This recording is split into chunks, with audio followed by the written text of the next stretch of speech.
समस्तीपुर जिले के सराय रंजन से उठी यह आवाज़ अब पटना तक पहुंचने वाली है।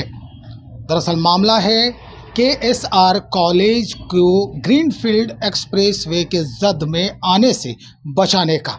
क्या कुछ पूरा माजरा है, हम सीधा सुनवा रहे हैं। समाज सेवी हैं कुणाल कुमार जी हैं, उन्हीं की जुबानी हम आप तक पहुंचा रहे हैं। सुनिए क्या कह रहे हैं। टूटने की बात आ रही है, कॉलेज नहीं टूटेगी और इसमें हम आपको सिलसिलेवार ढंग से बता रहे हैं। 4 मई 2025 को सबसे पहले मैंने इसके लिए विरोध किया था।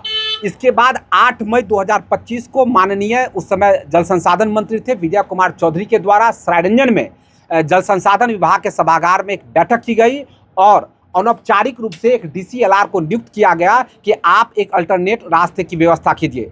DCLR ने बिना किसी सरकारी चिट्ठी के, बिना किसी सरकारी आदेश के एक नक्शा पास करके लोगों में वितरण कर दिया कि भाई ये नया अलाइनमेंट पर काम होगा, कॉलेज बच जाएगा। और ये सूचना उस समय चुनाव का समय था, इसका कोई सरकारी रिकॉर्ड नहीं है। और उसी समय प्रवीण कुमार जो उस समय जिला भू अर्जन पदाधिकारी थे, फिर से मैं कह रहा हूँ, प्रवीण कुमार जो जिला भू अर्जन पदाधिकारी थे, उनके देख रेख में जो माननीय मंत्री के शतरंज का एक प्यादा थे, उनके देख रेख में ये काम किया गया। उसके बाद उनको चुनाव में सरायरंजन विधानसभा में RO बनाया गया, उसी प्रवीण कुमार को। और जब उन्होंने माननीय उप मुख्यमंत्री के अनुकूल काम किया तो अब उनको जिला परिवहन पदाधिकारी समस्तीपुर नियुक्त कर दिया गया। आप इस क्रोनोलॉजी को समझिए। जो व्यक्ति भू अर्जन पदाधिकारी होता है, जिस पर यह आरोप लग रहे हैं कि उसने अलाइनमेंट चेंज माननीय उप मुख्यमंत्री के कहने पर किया, ये आरोप है लग रहे हैं, उसी व्यक्ति को पहले सरायरंजन विधानसभा के चुनाव में RO बनवाया जाता है और अभी उनको जिला परिवहन पदाधिकारी बना दिया जाता है। और जब इस बात का हमने विरोध किया और इसी समय, ठीक इसी समय एक सरायरंजन में गंगसारा गांव है जहां 8 एकड़ सरकारी जमीन उपलब्ध थी। उस जमीन पर पावर प्लांट लगना था, वहां नहीं लगवाकर यह भी आरोप लग रहा है कि माननीय मंत्री ने अपने संबंधी के जमीन में लगवाया है, जहां 12 एकड़ जमीन सरकार को अर्जित करना पड़ा है, जिसमें सरकार के राजस्व की ज्यादा हानि हुई है। इस संदर्भ में लगातार हम आंदोलन करते रहे हैं। जब अभी मैं आपके सामने बात कर रहा हूं, इस समय हमारे कार्यकर्ता मुसरी घराड़ी में सड़क जाम कर रहे हैं।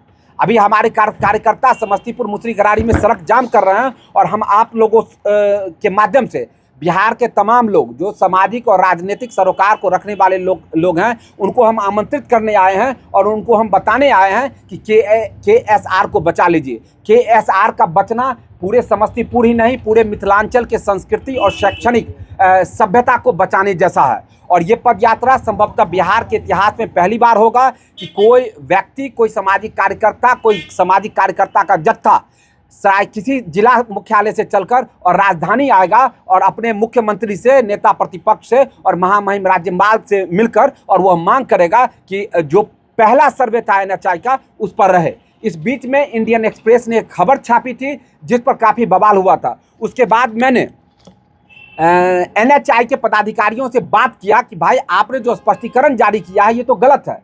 ठीक मेरे बात करने के 1 घंटा के बाद NHI ने अपने स्पष्टीकरण को अपने ट्विटर अकाउंट से और सभी सोशल मीडिया से विड्रॉल कर लिया। मैं आपको ये बात स्पष्ट तौर पर कहना चाहता हूँ कि आज कोई बड़ी से बड़ी घटना हो जाती है, NHI की कान पर जू नहीं देखता है। और आखिर क्या बात हो गया कि एक बार इंडियन एक्सप्रेस ने खबर छापी और 24 घंटा के अंदर में NHI को स्पष्टीकरण देना पड़ गया। इसकी वजह यही है कि उस पर भी राजनीतिक दबाव है और राजनीतिक दबाव में NHI काम कर रही है। ये हमारा मुद्दा है, इसका प्रेस नोट आप लोग को दे दिया गया है।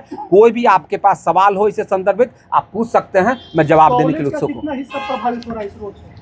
कॉलेज का जो इंटरमीडिएट का बिल्डिंग है वो समाप्त हो रहा है, कॉलेज का ग्राउंड समाप्त हो रहा है, कॉलेज की स्नातक का जो बिल्डिंग है वो समाप्त नहीं हो रहा है। लेकिन NHI का जो ग्रीनफील्ड का रेगुलेशन 1956 3CDE कहता है, वो कहता है कि जहां ग्रीनफील्ड का निर्माण होगा उसके 70 मीटर के दायरे में, यानी 210 फीट के दायरे में कोई भी व्यावसायिक कार्य नहीं होगा। इसका मतलब है कि अगर ग्राउंड से निकल रहा है तो आज न कल वो मुख्य बिल्डिंग भी समाप्त होगा और इंटरमीडिएट का मुख्य बिल्डिंग भी समाप्त हो रहा है। मैं तो सीधे तौर पर कह रहा हूं, पूरे सरेआम सरायरंजन में इस बात की चर्चा हो रही है जो कथित तौर पर इसमें माननीय उप मुख्यमंत्री विजय कुमार चौधरी के संबंधी की जमीन जा रही थी, जिसको बचाने के लिए उन्होंने अलाइनमेंट को चेंज कराया है। ये मैं नहीं, पूरा सरायरंजन, पूरा समस्तीपुर दबे जबान नहीं खुले आम चर्चा कर रहा है। इस बात के लिए मैं मांग करता हूं कि आप एसआईटी, रिटायर्ड हाई कोर्ट के जज के नेतृत्व में आप एसआईटी का गठन कीजिए और दूध का दूध और पानी का पानी कीजिए कि क्या सही में माननीय उप मुख्यमंत्री विजय कुमार चौधरी के रिश्तेदार की जमीन इससे प्रभावित हो रही थी या नहीं। इस बात की भी जांच होनी चाहिए स्पष्ट तौर पर कि कोई संवैधानिक पद पर बैठा हुआ व्यक्ति किस तरीके से अपने राजनीतिक पद का इस्तेमाल करते हुए और एनएचआई के रूट का अलाइनमेंट चेंज करवा देती है, जिससे 1981 में स्थापित केएसआर कॉलेज बर्बाद हो रहा है, टूटने की कगार पर है। आप जिस ग्रीनफील्ड एक्सप्रेसवे की बात कर रहे हैं उसका तो नोटिफिकेशन पहले ही हो चुका था एनएचआई के द्वारा। मैं फिर कह रहा हूं कि मैं ही नहीं, पूरे सरायरंजन के लोग किसी भी विकास कार्य का इस्तकबाल करते हैं, स्वागत करते हैं। विकास कार्य होना चाहिए और ग्रीनफील्ड भी होना चाहिए, लेकिन इसमें जो टेक्निकल आरोप लग रहे हैं कि जो पहला सर्वे हुआ था उस पहले सर्वे पर रोड बनना चाहिए। अगर पहले सर्वे पर रोड बनता है तो ना तो किसी गरीब गुरबा का घर जाएगा और ना ही केएसआर कॉलेज टूटेगा। लेकिन चूंकि उसमें कहा जा रहा है कि कथित तौर पर माननीय उप मुख्यमंत्री के रिश्तेदार की भूमि आ रही थी, उसको बचाने के लिए दोबारा सर्वे करके और अलाइनमेंट को चेंज किया। आप सरायरंजन से हैं तो आपको कोई आंकड़ा है कि विजय कुमार चौधरी जी के कितने परिवार लोग वहाँ पर रहते हैं और कौन से घर के उनके परिवार के सदस्यों के? उनका घर नहीं है सरायरंजन, उनका घर उजियारपुर विधानसभा में क्योंटा में है। हम कह रहे हैं उनके संबंधी का, और इसका जी उनके संबंधियों का कह रहे हैं कि स्पष्ट तौर पे इंडियन एक्सप्रेस ने भी इस खबर को छापा है। और इंडियन एक्सप्रेस ही नहीं, सरेआम इस बात की चर्चा है कि उन्होंने अपने संबंधी की जमीन को बचाने के लिए, और इंडियन एक्सप्रेस ने खबर में यह भी कहा है कि संबंधी का नाम बॉबी ईश्वर है। ये इंडियन एक्सप्रेस की खबर है और सरेआम सरायरंजन में चर्चा है। कभी आप लोग जाइए और देखिए कि पहले सर्वे में सही में उस रूट में उस व्यक्ति का जमीन आ रहा है या नहीं आ रहा है। इसको लेकर अगला कदम क्या होगा आपका? कदम यह है कि 16 अगस्त को बिहार के इतिहास में पहली बार किसी जिला मुख्यालय से पैदल यात्रा करके राजधानी पटना पहुंचा जा रहा है।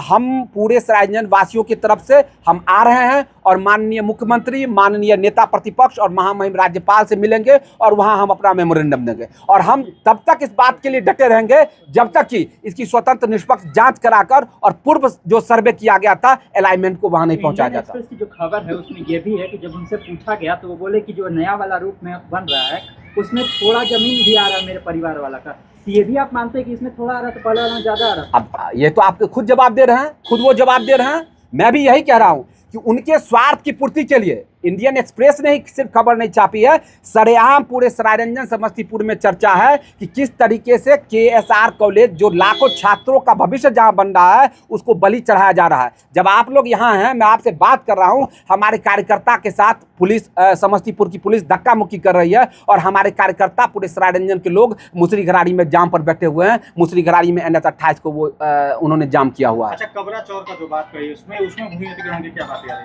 कबरा चौर में सबसे पहले सरायरंजन में पावर प्लांट लगना था।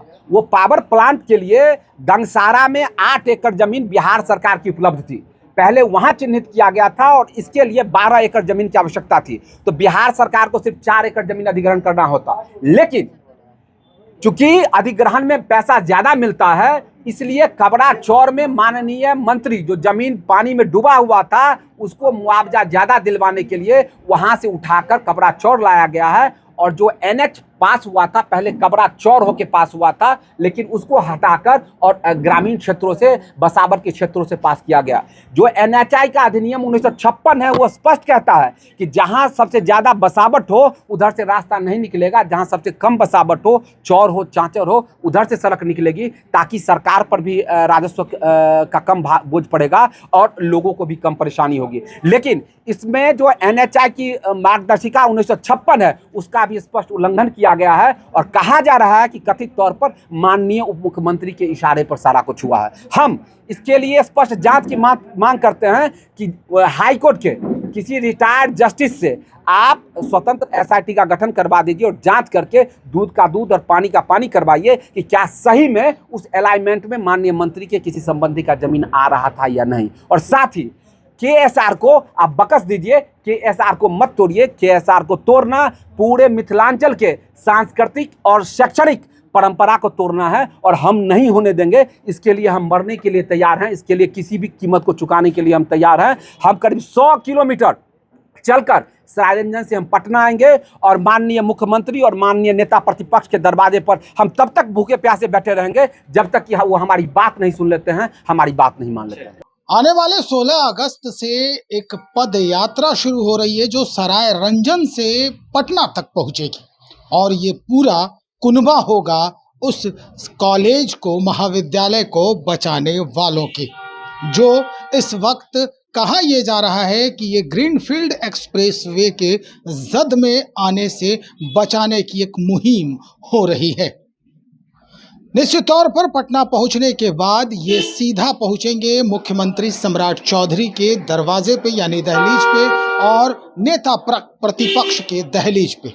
अब माजरा कैसे बदलता है, क्या परिदृश्य सामने आता है, वो भी हम उस वक्त आप तक पहुंचाने का प्रयास करेंगे।